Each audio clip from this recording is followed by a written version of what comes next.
O livro a seguir se encontra em domínio público. A Mão e a Luva, de Machado de Assis. Capítulo 1. O fim da carta. Mas que pretendes fazer agora? Morrer. Morrer? Que ideia! Deixa-te disso, Estevão. Não se morre por tão pouco. Morre-se. Quem não padece essas dores não as pode avaliar. O golpe foi profundo e meu coração é pusilânime. Por mais aborrecível que pareça a ideia da morte, pior, muito pior do que ela é a de viver. Ah, tu não sabes o que isto é? Sei, um namoro gorado. Luiz, e se cada caso de namoro gorado morresse um homem, tinha já diminuído muito o gênero humano, e Malthus perderia o latim. Anda, sobe. Estevão meteu a mão nos cabelos com um gesto de angústia. Luiz Alves sacudiu a cabeça e sorriu. Achavam-se os dois no corredor da casa de Luiz Alves, à Rua da Constituição, que então se chamava dos Ciganos. Então, isto é, em 1853, uma bagatela de 20 anos que lá vão, levando talvez consigo as ilusões do leitor e deixando-lhe em troca, usurários, uma triste, crua e desconsolada experiência. Eram 9 horas da noite. Luiz Alves recolhia-se para casa justamente na ocasião em que Estevão o ia procurar. Encontraram-se à porta. Ali mesmo lhe confiou Estevão tudo o que havia, e que o leitor saberá daqui a pouco, caso não aborreça essas histórias de amor, velhas como Adão e eternas como o céu. Os dois amigos demoraram-se ainda algum tempo no corredor, um a insistir com o outro para que subisse, o outro a teimar que queria ir morrer. Tão tenazes ambos, que não haveria meio de os convencer se a Luís não ocorresse uma transação. Pois sim, disse ele, convenho que deves morrer, mas há de ser amanhã, cede da tua parte e vem passar a noite comigo. Nessas últimas horas que tens de viver na terra, dar-me-ás uma lição de amor, que eu te pagarei com outra de filosofia. Dizendo isto, Luiz Alves travou o braço de Estevão, que não resistiu dessa vez, ou porque a ideia da morte não se lhe houvesse entranhado deveras no cérebro, ou porque cedesse ao doloroso gosto de falar da mulher amada, ou, o que é mais provável, por esses dois motivos juntos. Mas vamos nós com eles, escada acima até a sala de visitas onde Luís foi beijar a mão de sua mãe. Mamãe, disse ele, há de fazer-me o favor de mandar o chá ao meu quarto? O Estevão passa a noite comigo. Estevão murmurou algumas palavras, a que tentou dar um ar de gracejo, mas que eram fúnebres como um cipreste. Luís viu-lhe, então, à luz das estearinas, alguma vermelhidão nos olhos e adivinhou. Não era difícil que houvesse chorado. Pobre rapaz, suspirou ele mentalmente. Dali foram os dois para o quarto, que era uma vasta sala com 3 camas, cadeiras de todos os feitios, 2 estantes com livros e uma secretária, vindo a ser ao mesmo tempo alcova e gabinete de estudo. O chá subiu daí a pouco. Estevão, a muito rogo do hóspede, bebeu 2 goles, acendeu um cigarro e entrou a passear ao longo do aposento.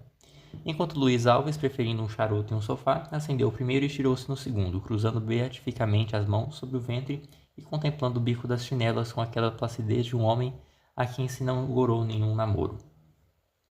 O silêncio não era completo, ouvia-se o rodar de carros que passavam fora. No aposento, porém, o único rumor era dos botins de Estevão na palhinha do chão. Cursavam estes 2 moços da Academia de São Paulo, estando Luiz Alves no 4º ano e Estevão no 3º. Conheceram-se na academia e ficaram amigos íntimos, tanto quanto podiam sê-lo 2 espíritos diferentes. Ou talvez por isso mesmo o eram. Estevão, dotado de extrema sensibilidade e não menor fraqueza de ânimo, afetuoso e bom, não daquela bondade varonil que é apanágio de uma alma forte, mas dessa outra bondade mole e de cera, que vai à mercê de todas as circunstâncias, tinha além de tudo isso o infortúnio de trazer ainda sob o nariz os óculos cor-de-rosa de suas virginais ilusões. Luiz Alves via bem com os olhos da cara. Não era mau rapaz, mas tinha o seu grão de egoísmo. E se não era incapaz de afeições, sabia regê-las, moderá-las e sobretudo guiá-las ao seu próprio interesse. Entre estes 2 homens travara-se amizade íntima, nascida para um na simpatia, para outro no costume. Eram eles os naturais confidentes um do outro, com a diferença que Luiz Alves dava menos do que recebia, e ainda assim, em tudo que dava, exprimia grande confiança. Estevão referira ao amigo desde tempos toda a história de amor, agora malogrado, suas esperanças, desalentos e glórias, e, enfim, o inesperado desfecho. O pobre rapaz que folheava o capítulo mais delicioso do romance, no sentir dele, caiu de toda a altura das ilusões na mais dura, prosaica e miserável realidade. A namorada de Estevão, é tempo de dizer alguma coisa dela, era uma moça de 17 anos e por ora simples aluna professora no colégio de uma tia do nosso estudante, à Rua dos Inválidos. Estevão tinha a visto pela primeira vez 6 meses antes, e desde logo sentiu-se preso por ela até a morte, disse ele ao amigo, referindo-lhe o encontro, o que o fez sorrir de tão estirado prazo. Qualquer que ele fosse, porém, o prazo fatal daquele cativeiro, a verdade é que Estevão, no mesmo ponto em que a viu, logo a amou, como se ama pela primeira vez na vida, amor um pouco estouvado e cego, mas sincero e puro. Amava-o ela? Estevão dizia que sim, e devia crê-lo. Alguns olhares ternos, meia dúzia de apertos de mãos significativos, embora largos intervalos, davam a entender que o coração de Guiomar, chamava-se Guiomar, não era surdo à paixão do acadêmico, mas fora disso, nada mais, ou pouco mais. O pouco mais foi uma flor, não colhida do pé em toda a original frescura, mas já murcha e sem cheiro e não dada, senão pedida. Faz-me um favor? Disse um dia Estevão apontando para a flor que ela trazia nos cabelos. Essa flor está murcha e naturalmente vai deitá-la fora ao despentear-se. Eu desejava que me a desse. Guiomar, sorrindo, tirou a flor do cabelo e deu-lhe. Estevão recebeu-a com igual contentamento ao que teria se lhe antecipasse o seu quinhão do céu. Além da flor, e para suprir as cartas que não havia, nada mais obtivera Estevão durante aqueles 6 compridos meses, a não serem os tais olhares, que afinal são olhares, e vão-se com os olhos de onde vieram. Era aquele amor, capricho, passatempo, ou que outra coisa era? Naquela tarde, a tarde fatal, estando ambos sós, o que era raro e difícil, disse-lhe ele que em breve ia voltar para São Paulo, levando consigo a imagem dela e pedindo-lhe em câmbio que uma vez ao menos lhe escrevesse. Guiomar franziu a testa e fitou nele o seu magnífico par de olhos castanhos com tanta irritação e dignidade que o pobre rapaz ficou atônito e perplexo. Imagina-se a angústia dele diante do silêncio que reinou entre ambos por alguns segundos. O que se não imagina é a dor que o prostrou, a dor e o espanto, quando ela, erguendo-se da cadeira e que lhe estava, lhe respondeu saindo: "Esqueça-se disso!" "Pois quanto a mim", disse Luiz Alves ouvindo pela terceira vez, "esquecia-me disso e ia curar-me em cima dos compêndios.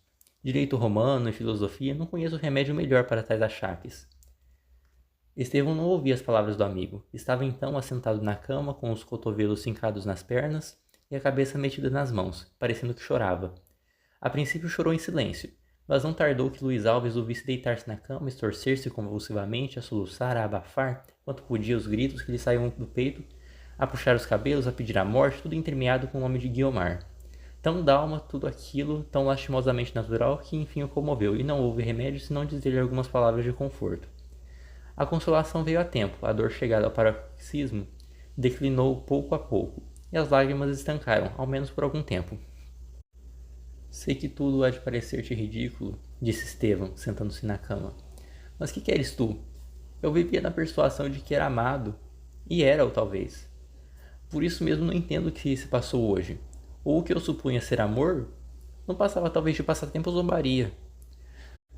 Talvez, interrompeu Luiz Alves, compreendendo que o melhor meio de o curar do amor era meter-lhe em brios o amor próprio. Estevão ficou alguns instantes pensativo. Não é possível", contestou ele. "Tu não a conheces, é uma grave e nobre criatura, incapaz de conceber um sentimento desses, que seria vulgar ou cruel.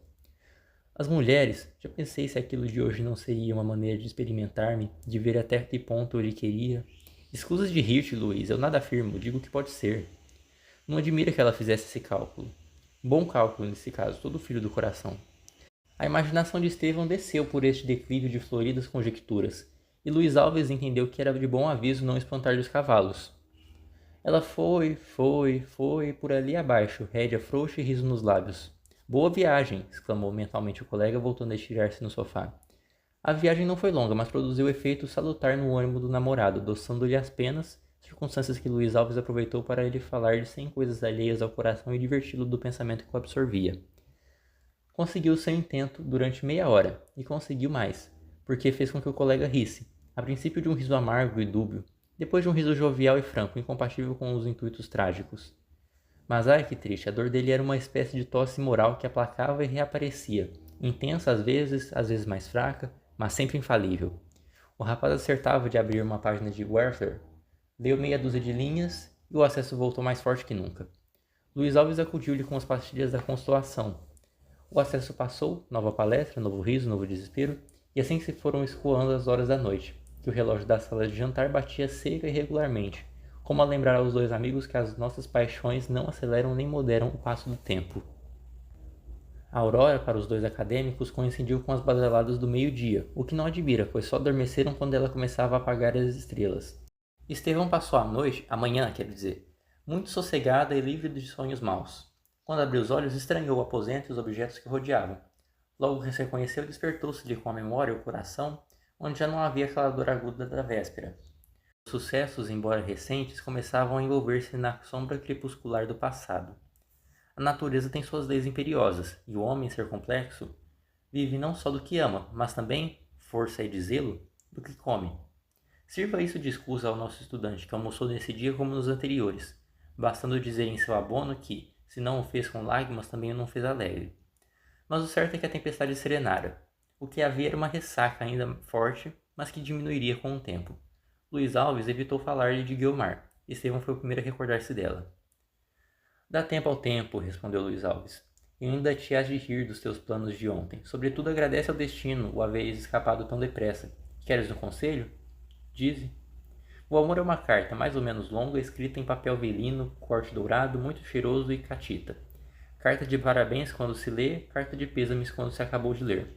Tu que chegaste ao fim, põe a epístola no fundo da gaveta e não te lembres de ir vê-la se tem um postscriptum. Estevão aplaudiu a metáfora com um sorriso de bom agouro. 2 vezes viu ele a formosa Guiomar antes de seguir para São Paulo. Da primeira sentiu-se ainda abalado porque a ferida não cicatrizara de todo. Da segunda pôde encará-la sem perturbação. Era melhor, mais romântico pelo menos, que eu o pusesse a caminho da academia com o desespero no coração, lavado em lágrimas, ou a bebê-las em silêncio como lhe pedia a sua dignidade de homem. Mas queria eu de fazer? Ele foi daqui com os olhos enxutos, distraindo-se dos tédios da viagem com alguma pilhéria de rapaz. Rapaz, outra vez, como dantes. Capítulo 2. Um roupão. Um mês depois de chegar Estevão a São Paulo, achava-se a sua paixão definitivamente morta e enterrada, cantando ele mesmo um responso a vozes alternadas com 2 ou 3 moças da capital, todas elas por passatempo. Claro é que 2 anos depois, quando tomou o grau de bacharel, nenhuma ideia lhe restava do namoro da Rua dos Inválidos. Demais, a bela Guiomar desde muito tempo deixara o colégio e fora morar com a madrinha. Já ele a não vira da primeira vez que veio à corte. Agora voltava graduado em ciências jurídicas e sociais, como fica dito, mais desejoso de devassar o futuro que de reler o passado. A corte divertia-se como sempre se divertiu, mais ou menos, e para os que transpuseram a linha dos 50, divertia-se mais do que hoje, eterno reparo dos que já não dão à vida toda a flor dos seus primeiros anos. Para os varões maduros, nunca a mocidade folga como no tempo deles, o que é natural dizer, porque cada homem vê as coisas com os olhos da sua idade. Os recreios da juventude não são de certo igualmente nobres nem igualmente frívolos em todos os tempos. Mas a culpa ou o merecimento não é dela, a pobre juventude. É sim do tempo que lhe cai em sorte. A corte divertia-se apesar dos recentes estragos do cólera. Bailava-se, cantava-se, ia-se ao teatro. O cassino abria os seus salões como os abria o clube, como os abria o congresso. Todos 3 fluminenses no nome e na alma. Eram os tempos homéricos do teatro lírico, a quadra memorável daquelas lutas e rivalidades renovadas em cada semestre, talvez por um excesso de ardor e entusiasmo, que o tempo diminuiu ou transferiu, Deus lhe perdoe, as coisas de menor tomo. Quem não se lembra ou quem não ouviu falar das batalhas feridas naquela clássica plateia do campo da aclamação entre a legião casalônica e a falange chartônica, mas sobretudo entre esta e o regimento lagruísta? Eram batalhas campais com tropas frescas e maduras também, apercebidas de flores, de versos, de coroas e até de estalinhos. Uma noite a ação travou-se entre o campo lagruísta e o campo chartonista, com tal violência que parecia uma página da Ilíada. Dessa vez a Vênus da situação saiu ferida do combate. Um estalo rebentara no rosto de Charton. O furor, o delírio, a confusão foram indescritíveis. O aplauso e a pateada deram-se as mãos e os pés. A peleja passou aos jornais. Vergonha eterna, dizia um, aos cavaleiros que cuspiram na face de uma dama. Se for mister, replicava outro, daremos os nomes dos aristarcos que no saguão do teatro juraram desfeiar Mademoiselle Lagrua. Patuleia desenfreada, fidalguice balofa. Os que escaparam daquelas guerras de Alecrim e Mangerona, onde sentir hoje, após 18 anos, que despenderam excessivo entusiasmo em coisas que lhe pediam repouso de espírito e lição de gosto. Estevão é uma das relíquias daquela Troia, e foi um dos mais fervorosos lagruístas, antes e depois do grau. A causa principal das suas preferências era de certo o talento da cantora, mas a que ele costumava dar, nas horas de bom humor, que eram todas as 24 do dia, tirando as do sono, essa causa que mais que tudo o ligava aos arraiais do bom gosto, dizia ele. Era, imaginem lá, era o buço de Mademoiselle Lagrua. Talvez não fosse ele o único amador do buço, mas outro mais férvido duvido que houvesse nessa boa cidade. Um chartonista maquiavélico, aliás, escritor elegante, elevava o tal buço à categoria de bigode, compreendendo sagazmente que se o buço era graça, o bigode era excrescência. E ele nem ao lábio da Lagrua queria perdoar.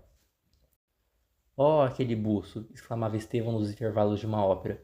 Aquele delicioso buço é de ser a perdição da gente de bem. Quem me dera ir encaracolado por ali acima até ficar mais próximo do céu, quero dizer, dos seus olhos, e ser visto por ela que não me descobre da turba inumerável dos seus adoradores. Querem saber uma coisa? Ali é que há de ter a alma, e eu quisera entreter-me com a alma dela, e dizer-lhe muita coisinha que tenho cá dentro à espera de um buço que as queira ouvir. Estevão era mais ou menos o mesmo homem de 2 anos antes. Vinha cheirando ainda aos coeiros da academia, meio estudante, meio doutor, aliando em si, como em idade de transição, o estouvamento de um com a dignidade do outro. As mesmas quimeras tinha e a mesma simpleza de coração, só não as mostrara nos versos que imprimiu em jornais acadêmicos, os quais eram todos repassados do mais puro byronismo, moda muito do tempo. Neles confessava o rapaz à cidade e ao mundo a profunda incredulidade do seu espírito, e o seu fastio puramente literário. A colação de grau interrompeu, ou talvez acabou, aquela vocação poética. O último suspiro desse gênero que lhe saiu do peito foram umas cestilhas da sua juventude perdida. Felizmente que só perdeu em verso. Na prosa e na realidade era rapaz como poucos. Posto fizesse boa figura na academia, mas prezava do que amava a ciência do direito, suas preferências intelectuais dividiam-se, ou antes abrangiam a política e a literatura, e ainda assim a política só lhe acenava com o que podia haver literário nela. Tinha leitura de uma e outra coisa, mas leitura veloz e à flor das páginas. Estevão não compreendia nunca esse axioma de Lord Macaulay, que mais aproveita digerir uma lauda que devorar um volume. Não digeria nada, e daí vinha o seu nenhum apego às ciências que estudara. Venceu a repugnância por amor próprio, mas, uma vez dobrado ao cabo das tormentas disciplinares, deixou a outros o cuidado de aproar a Índia. Suas aspirações políticas deviam naturalmente morrer em germe, não só porque lhe linguava o apoio necessário para as favorecer e frutificar, mas ainda porque ele não tinha em si a força indispensável a todo homem que põe a mira acima do estado em que nasceu. Eram aspirações vagas, intermitentes, vaporosas, umas visões legislativas e ministeriais que tão depressa lhe namoravam a imaginação, como logo se esvaeciam, ao resvalar dos primeiros olhos bonitos, que este sim, amava-os ele deveras.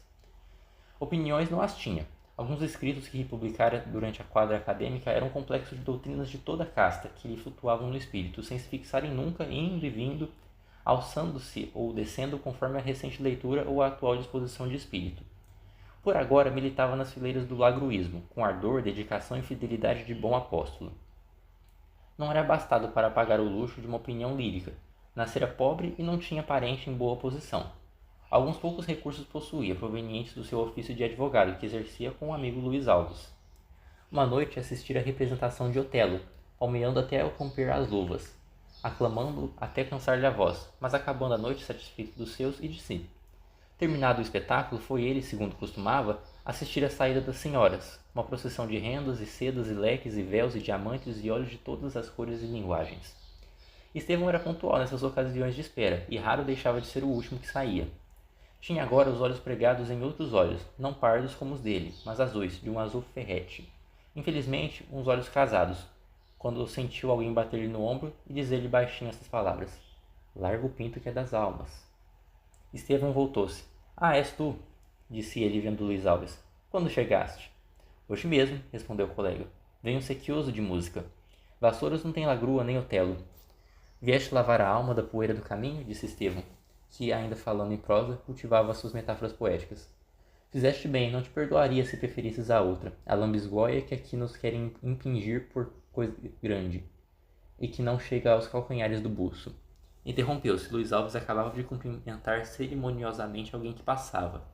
Estevão volveu a cabeça para ver quem era. Era uma moça que ele não chegou a ver, porque já descia as escadas, mas tão elegante e gentil que os olhos lhe fuzilaram de admiração. "Algum namoro?" perguntou ao amigo. "Não, uma vizinha." A desfilada acabou. Saíram os dois e foram dali cearam o hotel, seguindo depois para Botafogo, onde morava Luiz Alves desde que perdera a mãe, alguns meses antes. A casa de Luiz Alves ficava quase no fim da praia de Botafogo, tendo ao lado direito outra casa muito maior e de aparência rica. A noite estava bela, como as mais belas noites daquele arrabalde. Havia luar, céu límpido, infinidade de estrelas e a vaga a bater molemente na praia, todo o material em suma de uma boa composição poética, em 20 estrofes pelo menos, obrigado a uma rima rica, com alguns esdrúxulos rebuscados nos dicionários. Estevão poetou, mas poetou em prosa, com entusiasmo legítimo e sincero. Luiz Alves, menos propenso às coisas belas, preferia a mais útil de todas naquela ocasião, que era ir dormir. Não conseguiu sem ouvir ao hóspede tudo quanto ele pensava acerca daquele pinto que era das almas. Aqueles olhos azuis profundos como o céu, exclamava Estevão.